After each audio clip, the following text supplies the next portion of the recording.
কেমনে কি হইলে বন্যা শেষ হয়ে গেছে?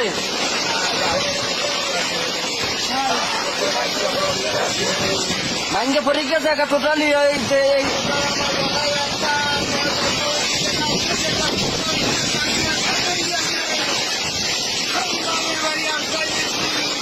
মানে বাড়ি আশ্রয় নিয়েছেন যাইয়া?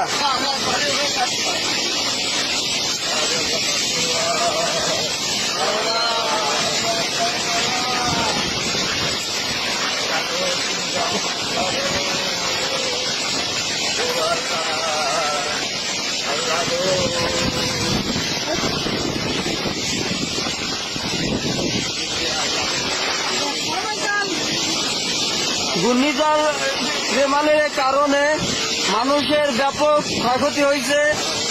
মানুষের ঘরবাড়ি নাই, ভাঙ্গা চুরে শেষ।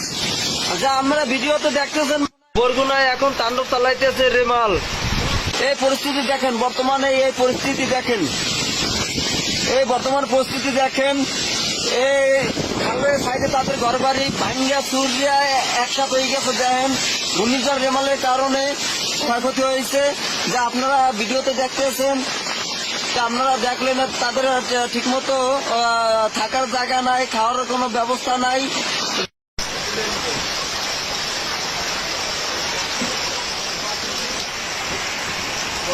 মানুষ দুটি বড় অসহায়, তাদের কোনো থাকার কোনো ব্যবস্থা নাই, খাবারের কোনো ব্যবস্থা নাই। ঘর ছিল একটা, তাও শেষ ঘূর্ণিঝড়ে। পারলে বেশি বেশি একটু ভিডিওটা একটু শেয়ার করে দিয়েন। আল্লাহ এই মহাবিপদ থেকে আমাদেরকে হেফাজত করুন। হায় রে আল্লাহ, কি অবস্থা! এই লোক দুটি যাবে কোথায়? আল্লাহ, এত বড় বিপদ দিও না কাউকে আল্লাহ।